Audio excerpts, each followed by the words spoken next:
네, 개봉 영화 소식 전해드립니다. 강유정 영화평론가 오늘도 나왔습니다. 어서 오세요. 안녕하세요. 네, 어제 개봉한 영화 중에 액션 SF 영화가 있어요. 두 명의 윌 스미스가 나온다고요. 맞아요. 소개를 네. 좀 해주시죠. 네, 제미니 맨이라고 해서요. 이제 제목에서도 좀 짐작이 되겠지만 이제 쌍둥이 같은 두 사람이 네. 등장을 하는 겁니다. 윌 스미스가 1인 2역을 맡고 있어요.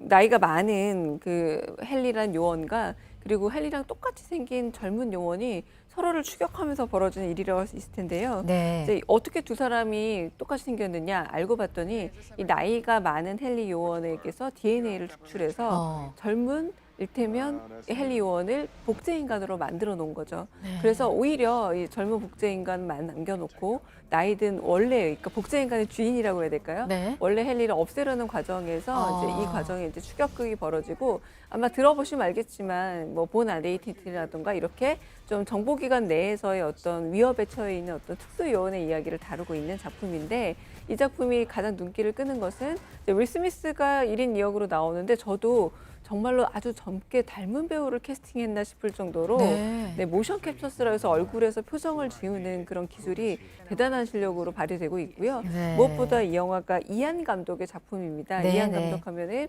아마 새끼라는 작품도 기억하실 거고 라이프 오브 파이라는 작품도 기억을 하실 거고 와우 장정도 기억하실 거예요. 네. 그래서 이 감독이 이번에는 SF를 어떤 방식으로 만들어냈는가에 대한 아하. 궁금증이 있고 이 부분이 가장 좀 주안점이 되고 있습니다. 네. 나의 복제 인간이 나를 쫓는다 그러니까 네. 흥미가 갑니다.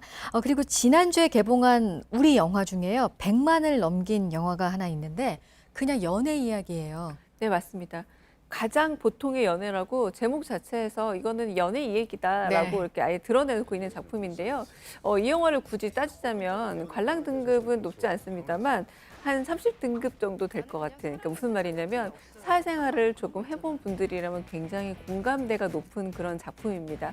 그러니까 두 남녀가 등장하고 있는데 남녀 모두 사랑의 실패를 좀 경험을 하고 있어요. 남자는 파혼을 경험했고 여자는 한 번의 연애를 끝내는 과정인데 굉장히 남자가 이 연애의 끝을 힘들게 나는 겁니다. 매일매일 술에 취해서 나고 있는데 하지만 이렇게 새롭게 이제 공여진 캐릭터를 만나면서 조금씩 네. 변해가는 과정인데 주로 한 회사에서 근무하고 있는 남녀 이야기이다 보니 뭐 회식 장면이라던가 그리고 약간 좀 대면대면하면서도 가까워질 수 있는 그러니까 등산을 같이 가는 회사 내 모임 뭐 이런 것들을 통해서 아주 리얼리즘적으로 다 반영하고 있는데요.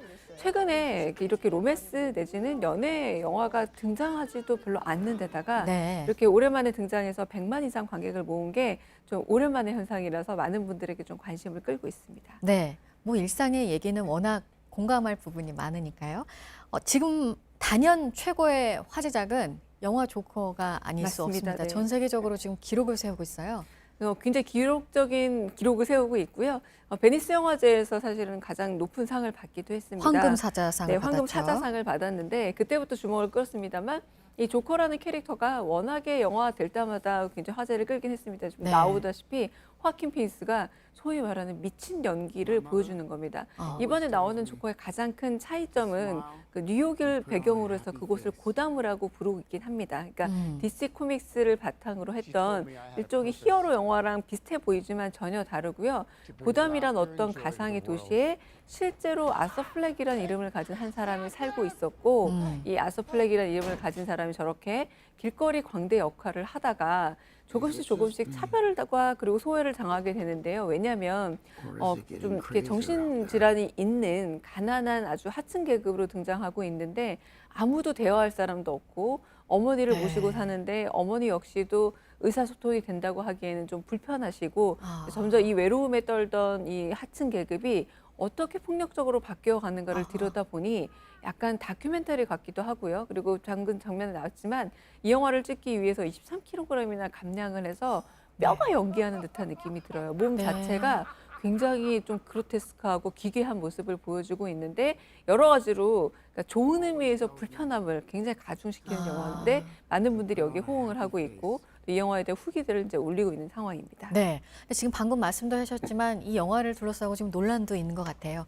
어쨌든 잔인한 폭력을 저지른 사람인데 상처가 있어서 그렇다. 그러면 약간 폭력이 미화될 수도 있고 이런 논란도 지금 있잖아요. 차라리 아예 만화 캐릭터였을 땐 별 문제가 없었습니다. 왜냐하면 독극 물질에 빠져서 그 이후에 후유증으로 일테면 조커로 바뀌었다. 이런 게 과거에 이제 만화에서 그려졌던 내용인데 이번에는 일테면 사회에 던져진 거예요. 약 그 독극물이 아니라 그랬는데 여러 가지 요소들이 또 있습니다. 가령 정신질환자가 사회적인 처우를 잘 받지 못하면 모두 범죄자가 되느냐라는 네. 문제도 있을 수 있고요. 네. 그리고 어린 시절 일종의 뭐 소외라던가 학대 나중에 사회적으로 어떤 그 결핍감 같은 것들 가진 분들이라고 해서 꼭 범죄자가 되는 건 아니지만 이 영화에서 얘기하고 있는 부분도 있고요. 무엇보다 우리나라는 좀 다르지만 미국에서는 총기를 사용하지 않습니까? 게다가 다크나이트라고 지난번 조커가 등장했던 네, 네. 다른 영화에서는 오로라 극장에서 총기 난사 사건이 있었습니다. 맞아요. 그렇기 때문에 지금 현재도 이 극장에서는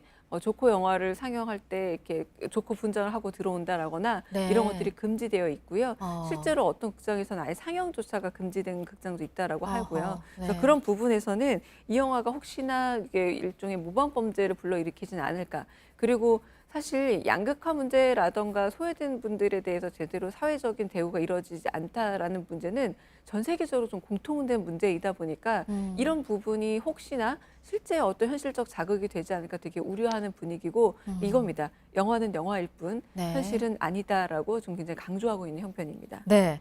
그러니까 말씀하신 대로 이제 상영 금지까지 나왔다는 거는 그만큼 이 영화가 얼마나 논란이 있는지를 보여주는 부분일 텐데 그럼에도 불구하고 이 조커라는 캐릭터를 영화에서 계속 가지고 갈 수밖에 없는 이유도 있을 것 같아요. 지금 말씀하신 그 부분일까요? 약자에 대한 일단은 얘기? 가장 큰 부분은 영화사적 연기로 보자면 희대의 명연기들이 바로 조커 역할에서 나왔다라는 겁니다. 가령 네. 1989년에 잭 니콜슨이 배트맨을 처음 맡았는데요. 이 잭 니콜슨은 만화 속 캐릭터를 일종의 정신 나간 예술가 이미지로 바꾸면서 배트맨보다 더 유명한 악당이라는 이미지를 만들어냈죠. 이제 잭 니콜슨 아시다시피 샤닝을 비롯해서 대단한 연기력을 보여줬던 배우였고요.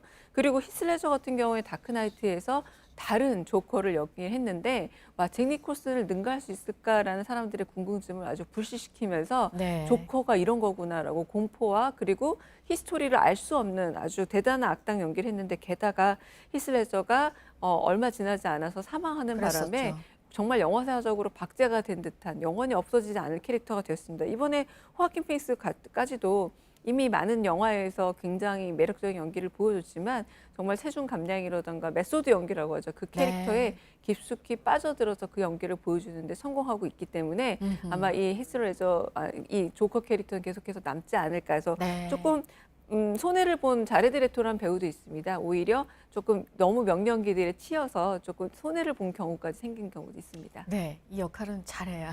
맞습니다. 네. 네, 알겠습니다. 강유정 영화 평론가였습니다. 잘 들었습니다. 네, 감사합니다.